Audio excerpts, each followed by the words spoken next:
Réaliste. Messieurs, parlons d'un tout autre sujet qui fâche clairement dans le cadre de cette émission du Point sur l'actualité. Nous sommes du côté du Congo. Nous parlons de cette vente aux enchères. Ce montant, 7,1 millions d'euros, un peu plus de 4 milliards de francs CFA.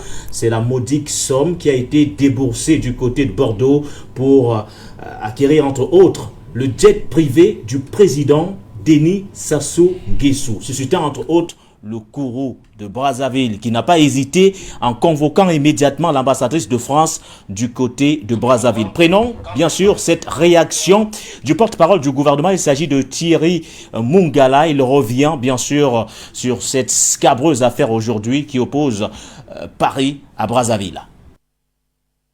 En effet, le ministre Jean-Claude Gakosso, ministre des Affaires étrangères de notre pays, a reçu Madame Bodoni, ambassadrice de France au Congo, pour lui faire part du mécontentement du gouvernement congolais à l'encontre de ce qui s'est passé il y a quelques heures, c'est-à-dire la vente aux enchères par les autorités judiciaires françaises de l'avion présidentiel congolais, donc un avion appartenant à la République du Congo, servant d'avion de commandement du président de la République, portant les armoiries du Congo, le drapeau national, et tout cela n'a pas empêché le juge français de procéder à la saisie puis à la vente aux enchères de cet avion qui a d'ailleurs été bradé à une somme n'équivalant même pas à sa valeur.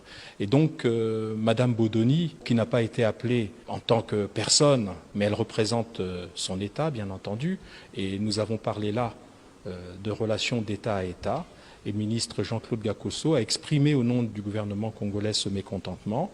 Il lui a par exemple signifié que dans la coutume internationale, dans toutes les conventions qui ont été signées par les États dans le monde, il y a un principe, c'est l'immunité des biens qui appartiennent de manière souveraine aux États. Par exemple, une ambassade qui se situe dans un pays étranger ne peut pas être saisie. Par exemple, en principe, un compte bancaire appartenant à une ambassade à l'étranger ne peut être saisi. De même, par extension, un avion appartenant à l'État congolais mis à la disposition du président et exclusivement à sa disposition ne peut pas être saisi et encore moins vendu. La République du Congo utilisera tous les moyens de droit parce que la procédure n'est pas terminée, les procédures sont encore en cours pour obtenir que le juge finisse par dire le droit. Et nous espérons obtenir gain de cause à tous les niveaux où cette affaire sera portée. Nous avons rappelé que ce type d'actions qui sont répétitives, hélas, à l'encontre de l'État congolais, des procédures qui sont souvent vexatoires, parce que ce sont des procédures qui tentent à humilier la République du Congo, toutes ces procédures peuvent un jour ne pas rester sans conséquence, bien entendu. La France est un pays ami. La France est un pays avec lequel nous partageons une histoire commune.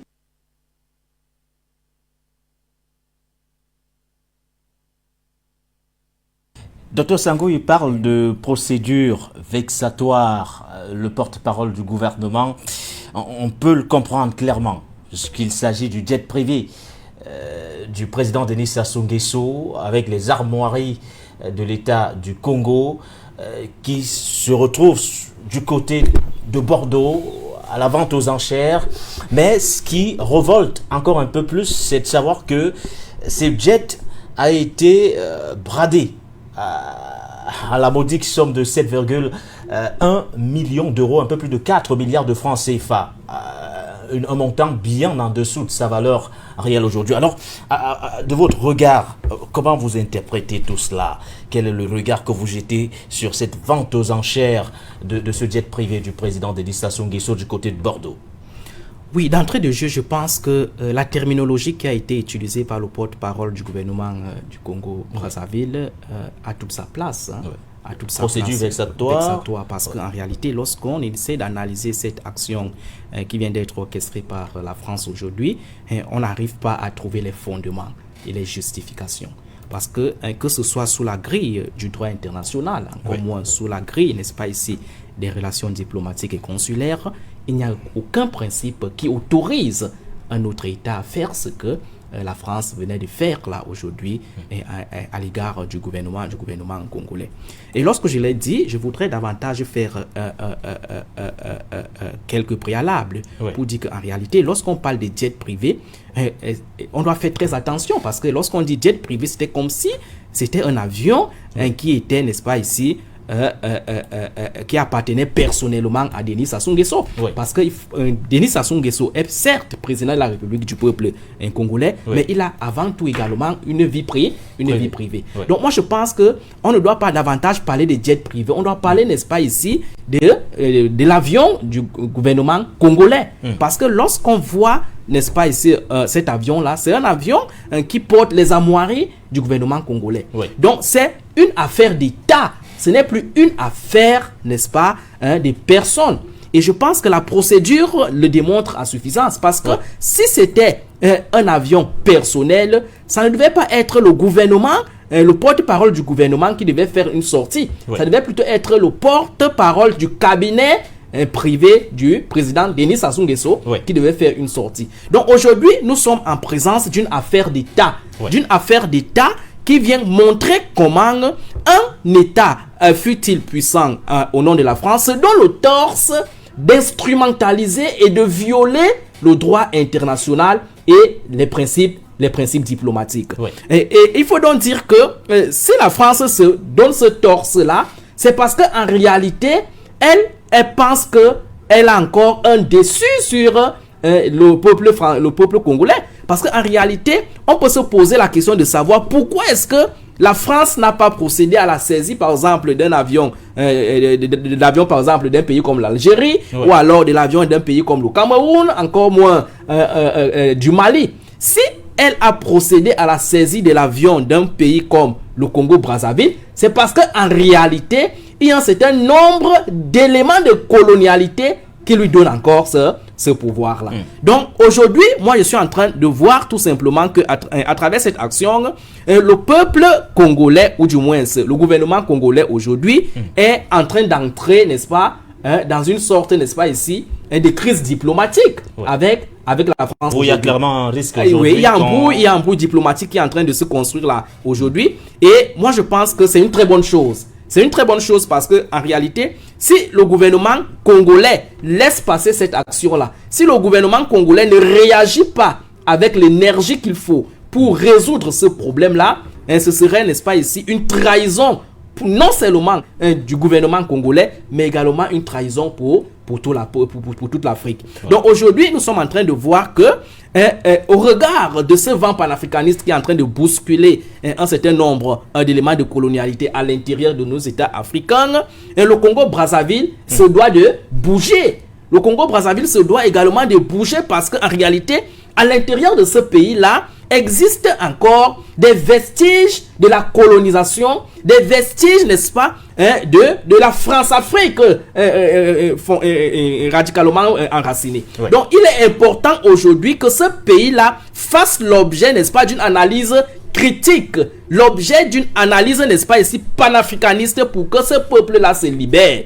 La France se donne ce droit-là parce que elle sait que elle a encore les éléments par lesquels elle tient encore le pays qu'on appelle le Congo-Brazzaville. Il faut vous rappeler, par exemple, de ce sommet de Russie-Afrique qui avait eu lieu à Saint-Pétersbourg dernièrement et mettre, n'est-ce pas, en exergue le discours du président Denis Sassou Nguesso qui, lorsqu'il avait pris la parole, effectivement, pour arriver du côté il a démontré à suffisance à l'époque là qu'il a eu des pressions pour arriver à Saint-Pétersbourg, parce qu'en réalité, Macron, n'est-ce pas, ne le regardait pas avec un bon oeil. Macron, n'est-ce pas, ne voulait pas qu'il s'y rende. Donc, dans un contexte où nous sommes en train de parler de la souveraineté des États, dans un contexte où nous sommes en train de lutter pour l'indépendance des peuples africains, on ne doit plus accepter ce genre d'action sur le plan international. Donc, c'est une action qu'il faut dénoncer, c'est une action qu'il faut, n'est-ce pas, ici,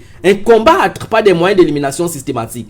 Et je suis davantage, n'est-ce pas, convaincu que le peuple congolais va, n'est-ce pas, ici, pousser, n'est-ce pas, ici, cette action-là très loin. Ne va pas laisser passer cette action-là comme étant un coup d'épée dans l'eau. Il faudrait que le peuple ou le gouvernement français soit interpellé. Parce que ce soit le droit international, que ce soit le droit diplomatique, il n'y a aucun principe qui donne le droit à la France de saisir un bien étatique. Parce que le bien d'un État appartient à un État. Et ce bien-là est protégé au niveau international par un certain nombre de principes, parmi lesquels le principe d'immunité. Donc, comme on peut protéger un ambassadeur à l'étranger, c'est également comme ça qu'on protège les biens qui relèvent de l'État. Donc aujourd'hui, nous disons tout simplement que la France est en train de démontrer aux yeux du monde qu'elle tient encore le Congo-Brazzaville, elle est encore au-dessus du Congo-Brazzaville. Et nous donc, en tant que panafricanistes, nous disons donc qu'il faudrait que cela s'arrête. Il faudrait que cette action-là soit une occasion, une opportunité pour nous panafricanistes, mais aussi et surtout pour le gouvernement congolais, de mettre un terme à ce genre de condescendance. Merci à vous, Dr Sango. On rappelle que l'appareil avait été saisi en juin 2020 lors d'une escale technique à l'aéroport de Bordeaux-Mérignac. À l'origine, la justice française parle d'une confiscation, mais surtout met en avant une dette impayée de plus de 100 millions d'euros de l'État congolais pour des travaux publics réalisés au début des années 80 par la société Commissions Import. Alors, au regard de cet argument, est-ce que vous fondez également votre argumentaire autour de la dénonciation qui est faite aujourd'hui par la partie congolaise, parlant justement de cette mise, du moins de cette vente aux enchères de cet avion de la présidence congolaise? Monsieur Nguéné, je veux convoquer ici deux facteurs. Allez-y. Le premier, c'est celui-là qui est d'abord... qui traduit véritablement la qualité de la diplomatie française à date. Il faut dire qu'elle est passée bien en deçà des caniveaux, du niveau des caniveaux. Parce que si jusqu'ici encore, on avait, on va dire ça comme ça pour être courtois, pour être élégant, on avait encore une certaine sympathie de ce qui pouvait se faire de la grande diplomatie qu'on connaissait de la France. Vraiment, là, on est passé en deçà de toutes les espérances en termes de décadence. Voyez-vous, que ce soit privé ou public ou que ce soit, ça appartienne à partir du moment où vous avez un bien qui est utilisé par un chef d'État. C'est-à-dire qu'au nom de cet État-là, il utilise ce bien-là. Véritablement, je crois que la question ne se pose même pas. On n'est même plus en train d'imaginer que, c'est-à-dire il y a des possibilités de pouvoir poser de pareils actes. Si ce n'est simplement que on n'est plus dans le respect des canons régis par la diplomatie en termes de relations entre État à État. Ou alors simplement laisser à croire que votre vis-à-vis ne vous considère pas comme un alter ego. C'est comme ça que peut se traduire, par exemple, les actes qui ont été posés, qu'on a observés sur, bien évidemment, la saisine de cet appareil de l'État congolais. Comment vous pouvez comprendre que parce qu'il y a des procédures sous-jacentes sur des opérateurs économiques, on se retrouverait en train de venir saisir un bien de l'État, alors qu'il y a des procédures, il y a des process. Il y a bien évidemment sur le plan économique des mécanismes que vous pouvez mettre en place pour pouvoir effectivement, n'est-ce pas, vous faire entendre. Vous pouvez même saisir ces cours de juridiction. Mais quand on vient à saisir le bien d'un État, c'est-à-dire que, et pas n'importe lequel, l'avion présidentiel, un jet privé, ça peut être un Boeing, ça peut être un Airbus, ça peut être, mais un bien qui appartient à la République d'un État, vous voyez là que nous ne sommes plus dans quelque chose de catholique. Et quand vous savez que ce pays qu'est la France, au jour d'aujourd'hui, nous le disons tous les jours, c'est sauf ceux qui sont naïfs.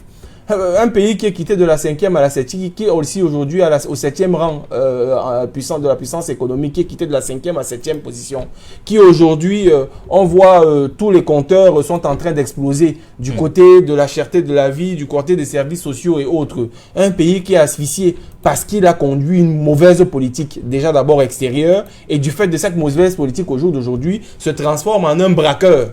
vous voyez, viennent même carrément s'arroger le droit de venir arracher un bien d'un autre État. Parce que ça, c'est arracher, c'est du vol. Ça n'a pas un autre nom que celui-là. C'est une scandaleuse affaire parce qu'il du vol. Il y a une semaine, nous parlions des biens de la famille Bongo qui devaient être transformés. J'en viens, s'il vous plaît. S'il vous plaît, j'en viens. C'est du vol. Et je voulais justement parachuter pour prendre justement le cas de la famille Bongo. Oui. Quand vous voyez, on vous dit que ce sont des biens mal acquis qui sont en train d'être mis en vente pour pouvoir être transformés en des logements sociaux. Oui. Mais à quel nom et en vertu de qui et de quoi et de comment? Oui. Si ce sont des biens identifiés comme étant mal acquis, n'est-ce pas logique qu'on puisse pouvoir donc retourner cela à l'État du Gabon et que l'État du Gabon décide de quoi faire de ces biens-là? D'où est-ce qu'un autre État sur lequel qui abriterait des biens d'un autre État s'arroge le droit de pouvoir en faire possession, si ce n'est simplement de la folie, de la pure folie. On est là dans l'inimaginable, mais vous savez, c'est aussi, et j'entrais là dans le deuxième point que j'ai convoqué tout à l'heure, oui. C'est aussi, je serais tenté de dire, bien fait pour nos présidents africains.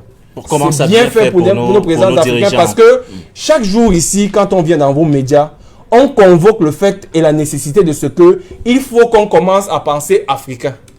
Quand on dit de penser africain, la pensée africaine, c'est quoi? C'est que tout ce que nous allons rechercher de ces côtés-là, que ce soit les services sociaux, que ce soit les infrastructures, que ce soit toutes ces choses, si nous les mettons chez nous, nous n'aurons plus besoin d'aller louer les services de ces gens-là. C'est de la faute du président Denis Sassou Nguesso si son appareil est saisi du côté de Bongo. Comprenez-moi bien.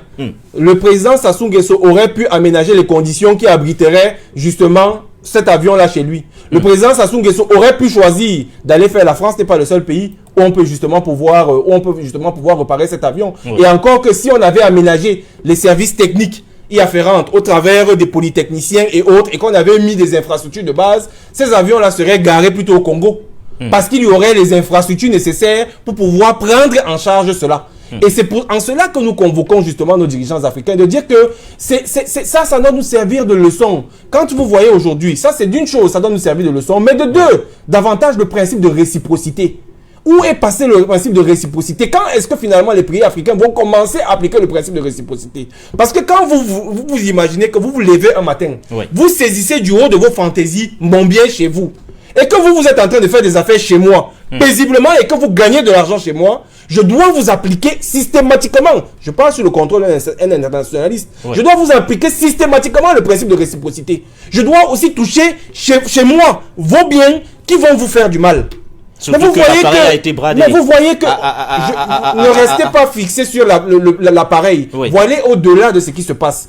Vous avez vu les résidences Bongo, et ce n'est pas la première fois. Vous avez vu par exemple les biens de la Guinée équatoriale qui ont été saisis, soi-disant que ce sont des biens mal acquis. Cet argent, est-ce qu'il est reversé dans l'État de la Guinée équatoriale ou du Gabon? Ou même cet argent qui est vendu, est-ce qu'il a été reversé au Congo? Et de quel droit on peut venir le saisir? Le principe de réciprocité, M. Nguéné. Nous devons enfin penser à nos dirigeants africains au principe de réciprocité. Mais pour cela, il faut aussi qu'on pense à mettre des infrastructures ici qui nous permettent de ne plus penser tout le temps que tout peut se passer seulement de ce côté-là. En réalité, nous n'avons plus rien à attendre de ces côtés-là. Quand nos dirigeants français, nos dirigeants européens, africains autant pour moi, vont enfin comprendre que en Afrique, en réalité, le continent a tout pour se développer. Nous avons besoin aujourd'hui d'assistance technique réelle. D'où aujourd'hui, vous voyez l'importance de se tourner vers les pays du Sud. Les pays du Sud aujourd'hui nous offrent des alternatives qui sont beaucoup plus intéressantes que le Nord. Et donc au jour d'aujourd'hui, justement, avec ces pays du Sud, nous devons nous battre à mettre ces infrastructures-là ici. Parce que si nous mettons ces infrastructures, et je convoque là peut-être même le prochain sujet dans lequel on va entrer, si nous mettons toutes ces infrastructures ici, vous voyez que nous allons indiquer bien des problèmes, comme celui de la Méditerranée, comme celui du Sahara, comme celui de l'immigration clandestine. Donc vous voyez qu'au jour d'aujourd'hui, quand des actions comme celle-là se posent, au-delà de vouloir dire que nous allons être vent debout, nous devons appliquer deux théorèmes. Et je pense que quand on va commencer à le faire, cette France-là, et les autres, parce que c'est un signal qu'ils sont en train d'émettre. Et si ce signal-là, justement, n'est pas traité avec la vigueur qui s'y est, vous allez voir que d'autres pays aussi vont commencer à emboîter le pas justement européen à cette France-là pour faire les mêmes choses. Il faudrait qu'on commence à appliquer le principe de réciprocité sur le continent africain. Quand vous touchez mon bien, je vous touche aussi ici, et il faut savoir que des biens, ils en ont énormément chez nous. Voilà. Docteur Sango, vous aurez également l'occasion de vous prononcer sur ce principe de réciprocité. Doit-on l'envisager quand on parle bien sûr de ces relations internationales? Vous aurez également à vous prononcer sur la responsabilité de nos dirigeants africains. Leur responsabilité doit-elle être engagée dans le cas bien précis? Mais bien avant, prenons tout d'abord ce premier appelant de la soirée. Larbi, vous nous appelez depuis la France. Bonsoir à vous, Larbi, bienvenue.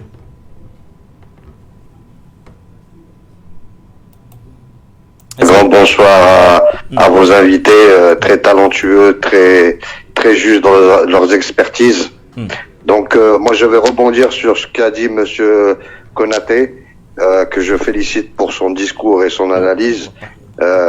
Donc Monsieur Songo aussi que je félicite. Donc je tenais à dire bien évidemment que Monsieur Konaté avait raison. C'est un peu la faute de nos dirigeants. Il faut que nos dirigeants aussi prennent à un moment donné leurs responsabilités, et il va le falloir dans ce monde à venir. Donc moi j'espère, là pour le moment ça a l'air d'être bien parti pour que la Guinée, le Mali, le Niger et le Burkina se fédèrent, j'espère, et changent de monnaie très rapidement pour qu'on en vienne à une monnaie africaine très rapidement, je l'espère, Inch'Allah. Je vais vous laisser pour laisser les autres intervenants parler. Je félicite et je salue votre équipe technique. Je vous souhaite une bonne soirée et merci beaucoup pour votre accueil. Merci à vous. Merci à vous, Monsieur Larbi. Prenons Monsieur Sidi rapidement. Bonsoir à vous, Monsieur Sidi.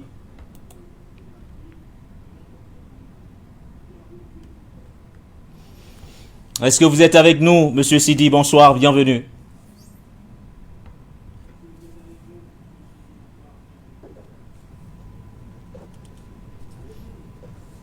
Alors, décidément, monsieur... Bonsoir. Allez-y, monsieur Sidi. Bonsoir, Voyou Télévision.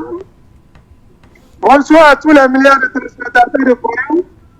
Mes respects au docteur Sango et à monsieur Aziz Konaté. Mon cher journaliste Nguéné est très très fort, toujours prêt pour la lutte panafricaniste et la cause panafricaine. Je salue particulièrement une auditrice du côté du Bénin de Voyou Télévision, je vais nommer Kalifou Bora Touré. Merci de nous suivre et d'être venu câbler pour nous. Lorsque j'ai fini de dire ça,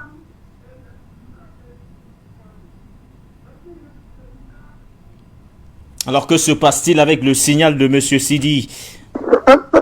Permettez-moi de dire que les relations diplomatiques au niveau international n'est rien d'autre que de la voyoucratie. C'est la loi du plus fort. Et lorsque ça se passe comme ça, vous-même vous savez que les grandes puissances vont déposer la loi comme on le dit. Et c'est pourquoi la France se permet de faire ce qu'elle est en train de faire. Moi, je me réjouis parce qu'aujourd'hui, le dépositaire du franc CFA, c'est Denis Sassou Nguesso. C'est bien sûr Denis Sassou Nguesso. C'est lui qui maintient. Même si tu vas quitter le franc CFA aujourd'hui, c'est lui. C'est un Congo que tu iras déposer. Il est temps que le président Denis Sassou Nguesso nous montre qu'il a changé et qu'il veut aussi répliquer à la France. Parce que avec les grandes puissances et les puissances relatées comme la France, ce n'est que la loi de la réciprocité. C'est-à-dire, il faut et vous faites. C'est de ça qu'il s'agit. Maintenant, je vais revenir au niveau du Tintin de l'Élysée. Je vais nommer Macron, qui se croit tout permis et qui est en train de faire ce qu'il est en train de faire. Et il se rappelle des dates de 1980. Nous sommes en train de nous préparer. Du Burkina Faso, en passant par le Mali, sans oublier le Niger, même le Bénin a leur demandé de nous rendre compte de l'esclavage, de la colonisation et surtout du néocolonialisme. Les comptes d'opération que nos pays sont en train de déposer depuis 1960 jusqu'à nos jours, qui se préparent à nous faire le point. Car lorsque nous allons retrouver notre souveraineté, c'est le premier pas que nous allons retrouver. Et Inch'Allah, nous allons les pourchasser jusqu'à leur dernier retranchement. Qu'ils se préparent. C'est les jets privés qui pourront arrêter. Ils ne pourront pas arrêter le panafricanisme, ils ne pourront pas arrêter la fougue de la couche juvénile africaine et nous allons libérer le continent, Inch'Allah, jusqu'au dernier amour. Et la libération complète et définitive, ce n'est pas pour longtemps, c'est pour bientôt. Car nous sommes décidés.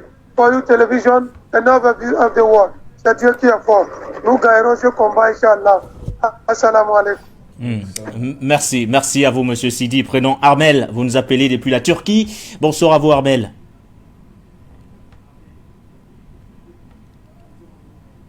Bonsoir, Armel. Est-ce que vous nous recevez? Oui, Monsieur Nguéné, merci beaucoup. Je vous reçois très très bien depuis Istanbul, en Turquie.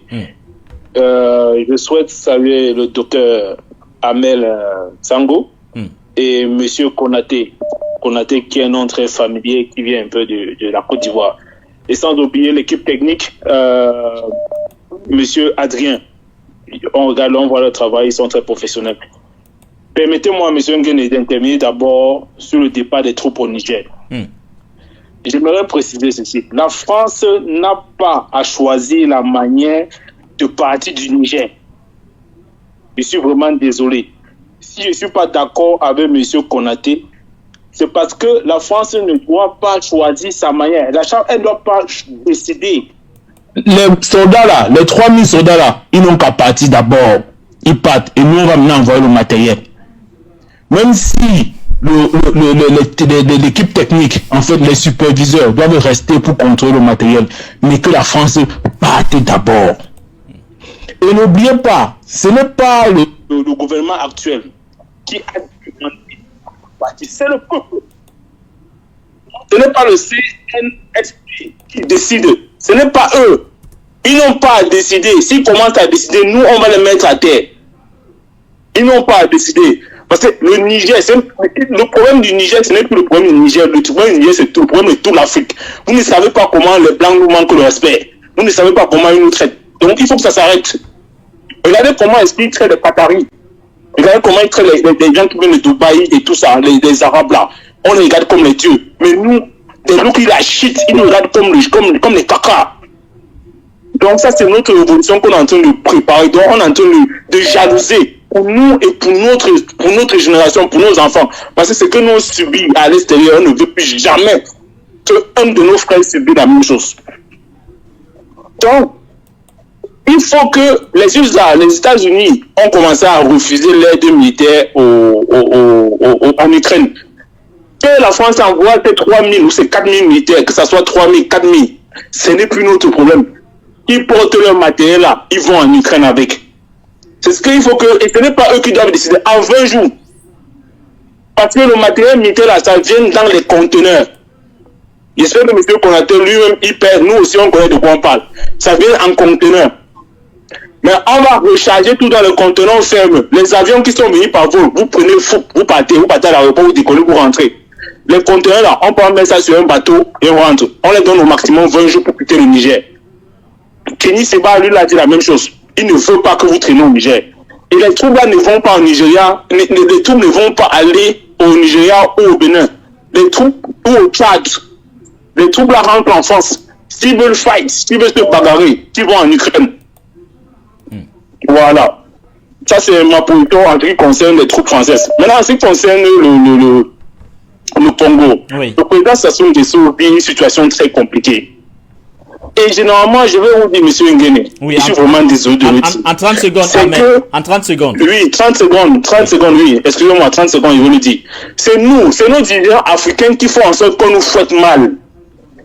C'est eux qui font. Regardez comment le président Sassou Nguesso est arrivé en Russie. Même le docteur Amel a précisé tout à l'heure. Avec toute cette tracasserie, cette humiliation-là, pas pour un président, ça ne se fait pas. Il achète des avions, il achète. Est-ce que l'avion du président Biya, par exemple, ça a coûté 45 millions? Est-ce que vous avez compris que le président Biya a été mêlé à ça? Tout ça, c'est son gouvernement. Vous allez voir, je veux pousser plus loin. On parle des biens mal acquis, la famille Bongo, tout ça. Est-ce que vous avez compris, on parle des biens mal acquis du président Biya? Après, on va dire que c'est un dictateur. Parce qu'il prépare l'avenir, il connaît ce qu'il fait. Pour ne pas être long, parce que d'autres personnes interviennent, M. Nguéné. Oui. Je vous remercie. beaucoup pour tout ce que vous faites. Et j'insiste sur un point très important, M. Nguéné. Il faut que vous soyez actifs à recevoir les dons. Parce que nous, les Africains de la diaspora, nous, on est prêts à cotiser pour cette chaîne de télé-là. Si le gouvernement du Mali, du Burkina, du Niger n'est pas prêt à vous soutenir, nous, les gars de la diaspora, nous, on est prêts à soutenir ces chaînes-là. Parce que nous, on connaît ce qu'on vit. Vous qui ramenez notre image, vous ne savez pas ce qu'on vit quand on est à l'extérieur. On souffre tellement. Merci. Maintenant, quand on vous écoute, on va s'en sortir un jour. Donc, s'il vous plaît, prenez ça très sérieux, parce que nous, on compte que sur vous. Voilà. Merci à vous. Armel, nous prenons M. Peter. Vous nous appelez depuis l'Écosse. Bonsoir, M. Peter. Bonsoir, M. Baudelaire. Merci beaucoup au concerteur. Je veux saluer tous vos invités, ceux qui ont intervenu et tout. Je n'ai pas eu le temps de retenir le nom. Mais ce que je peux dire, à travers les deux thématiques, il y a la première des choses, c'est qu'il n'y a pas de négociation pour le départ des troupes françaises. Et ce qu'il faut retenir essentiellement, c'est que la France-Afrique qui a été mise en place par M. Foucault, c'était en fait un système qui devait contrôler tous les dirigeants que la France allait placer, qui devaient être sous leur obéissance totale, right?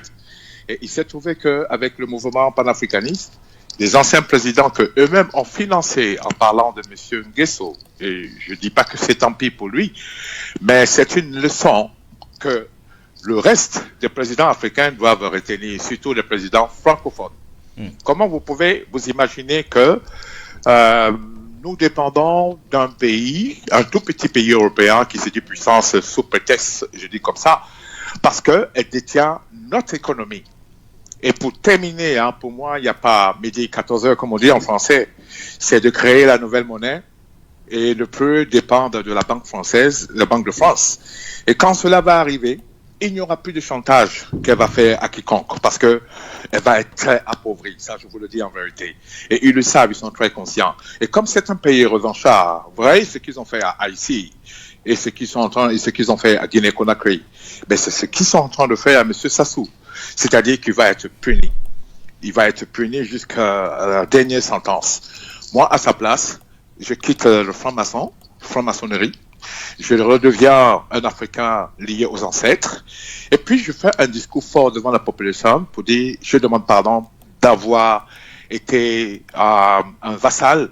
Aujourd'hui, j'ai compris l'importance de l'africanisme. Je demande au peuple congolais vraiment de ne pas regarder ce passé, mais de me voir aujourd'hui qui veut conduire ce pays vers une autre dimension. Ça, c'est comme ça qu'on doit parler quand on est fautif. Voilà pourquoi la France prend le bâton quand le chien refuse d'obéir, elle le tape et il crie. Et c'est ce qu'il est en train de faire. Je ne dis pas que c'est bien, mais c'est une leçon. Et ça, je crois que tous les autres présidents francophones, et je sais qu'il y a un qui va payer le gros prix, celui de la Côte d'Ivoire, si jamais ça se passe comme ça. Et je pense que avec ça, comme j'ai dit pour terminer, M. Baudelaire, oui, il faut créer rapidement la monnaie, elle va nous laisser tranquilles. Et je vous dis que c'est elle qui va plier genoux pour demander pardon à l'Afrique. Merci beaucoup. Merci à vous. Merci, M. Peter. Bye. On prend un dernier, vraiment un tout dernier, avant de retrouver nos invités sur le plateau. Bonsoir à vous, très cher monsieur. Bienvenue. Bonsoir, Mohamed. Bonsoir à vous. Bienvenue. Bonsoir, M. Bonsoir, les techniciens que j'aime, que je respecte beaucoup. Bonsoir, M. Konaté. Bonsoir, Dr. Sango. Et je salue les techniciens et les auditeurs aussi. Oui. Je l'aborde le thème d'aujourd'hui. La semaine passée, comme l'a dit, on avait parlé des biens mal acquis. Que la France parle souvent des biens mal acquis. Et j'ai remarqué le jour-là que Papendom et Christelle Panga étaient vraiment fâchés qu'ils allaient avoir un infarctus. J'ai appelé pour les calmer, mais je n'ai pas pu avoir la ligne. Et je ne sais pas pourquoi vous vous emportez si tant les Africains s'emportent quand de pareilles choses arrivent. Ce n'est que le voleur volé. Ce n'est que le voleur volé. Et dans mon terroir, il y a un proverbe qui dit que c'est sur l'œil faible on a les déchets. C'est sur l'œil faible se posent les déchets. Est-ce que quelqu'un comme Ibrahim Traoré, quelqu'un comme Assimi Goïta peut avoir des biens servis par la France? Non, c'est parce que tous ces présidents que vous voyez là, qui ont servi la France tout le temps là, les ennemis de l'Afrique là, Il ne faut pas avoir poids aux yeux pour le dire. Les ennemis de l'Afrique qui ont les biens en France, là, c'est à eux la France est en train de perdre ce coup-là. Et c'est parce qu'ils ont des liens avec la France. Mais vous savez, c'est ce que vous savez, et ça vous énerve si tant. Est-ce qu'on vous disait un peu de ce qu'ils ont et vous ne savez pas qu'ils sont en train de prendre derrière? Et que même les présidents là ne peuvent pas ouvrir la bouche pour mentionner. Qu'est-ce que vous allez faire? Vous allez vous suicider. Ces présidents, ce qu'ils ont fait de l'Afrique, ce n'est qu'une manière de Dieu de les punir. Et Dieu va les punir, il va punir leurs descendants. Le président Fatou, il est allé en Russie. Vous avez vu comment il a parlé en Russie? Il a exposé le problème qu'ils ont avant qu'il n'arrive en Russie. Mais le mois qui a suivi, vous n'avez pas appris que son enfant a été arrêté à l'aéroport Charles de Gaulle avec du cash. Plus de 300 000 euros cash ont été pris sur son enfant à l'aéroport Charles de Gaulle. Où est la cohérence dans ce qui se passe? Tous ces présidents ont leurs enfants là-bas. Ils ont leurs parents, leurs familles là-bas qu'ils nourrissent. Ils sont auprès de l'État. Et leurs amis, tout ça là, ils sont auprès de l'État. Et nous végétons dans la misère crasse en Afrique. Ne vous en faites pas du tout pour cela. Ne vous en faites pas du tout pour cela. Ils ont ce qu'ils méritent. Et c'est parce qu'ils ont des accointances incestueuses avec la France que la France leur fait ça. For you media, an overview of the world. Ouais, merci. Merci. Bonne continuation des programmes. Merci à vous, Monsieur Mohamed. Je pense qu'on va revenir sur le plateau. On ne pourra malheureusement pas faire plaisir à tout le monde ce soir. Un dernier tour de table avant de rendre l'antenne. Dr Sango, le principe de réciprocité est-il envisageable dans le cas précis? Si oui, de quelle façon? Deuxième volet de ma question, qu'en est-il de la responsabilité de nos dirigeants africains? Oui, s'agissant du principe de réciprocité, il est applicable parce qu'en réalité, ici, nous sommes dans des rapports entre deux États. Nous sommes dans des rapports internationaux qui sont régis par un certain nombre de principes, parmi lesquels le principe de réciprocité. Donc, je pense que mon co-panéliste Konaté a embrayé suffisamment là-dessus. Aujourd'hui, nous attendons du gouvernement du Congo qu'il acte ce principe de réciprocité sur la scène internationale. Parce que c'est l'un des problèmes également qui a fait du mal au continent africain. Parce que lorsqu'on voit la manière dont les pays africains procèdent au niveau international, on a parfois l'impression qu'ils ont peur de poser un certain nombre d'actes, parmi lesquels le principe de réciprocité. Donc aujourd'hui, on voit bel et bien que le peuple congolais a été spolié, a été attaqué sur le plan international. Il appartient donc à ce peuple-là de poser le même acte sur le plan interne de son pays. Parce qu'en réalité, au niveau du Congo-Brazzaville, il se trouve des biens de la France. On ne peut pas dire que la France n'a pas de biens au Congo-Brazzaville. Donc il suffit tout simplement pour le gouvernement congolais de chercher un des biens de la France qui pourrait, n'est-ce pas, ici être cher, le spolier et, n'est-ce pas, le mettre à la disposition du gouvernement congolais. Donc c'est faisable, c'est un principe que le gouvernement congolais peut acter aujourd'hui. Mais sur la responsabilité des dirigeants pour sortir africains. sur la responsabilité des dirigeants africains, vous connaissez ma position là-dessus.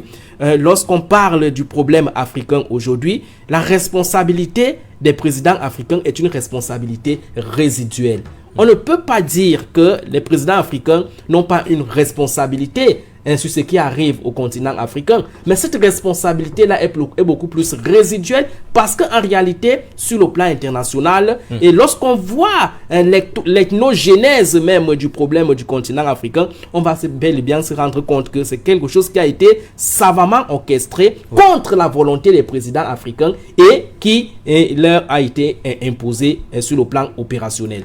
Donc, face donc à cela, nous demandons aux présidents africains aujourd'hui qui sont arrivés majoritairement à la tête des États africains à faveur de ce système de France-Afrique, d'ouvrir les yeux et de se raviser du côté du peuple aujourd'hui. Et c'est pour cela que je suis en train de dire que cette crise diplomatique qui est en train de commencer entre la France et le Congo, si elle est mal gérée par le président Denis Sassou Nguesso, ce qui est arrivé au Mali, au Burkina Faso, au Gabon et dans une moindre mesure en Guinée-Conakry risque de lui arriver. Parce qu'aujourd'hui, on voit bel et bien on se rend bel et bien compte que le peuple est totalement décidé de couper tous ces liens de colonialité. Si nous sommes en train de dire dans le discours panafricaniste qu'il est important de couper tous les liens de colonialité sur le plan interne de nos États, il ne faudrait pas que les présidents africains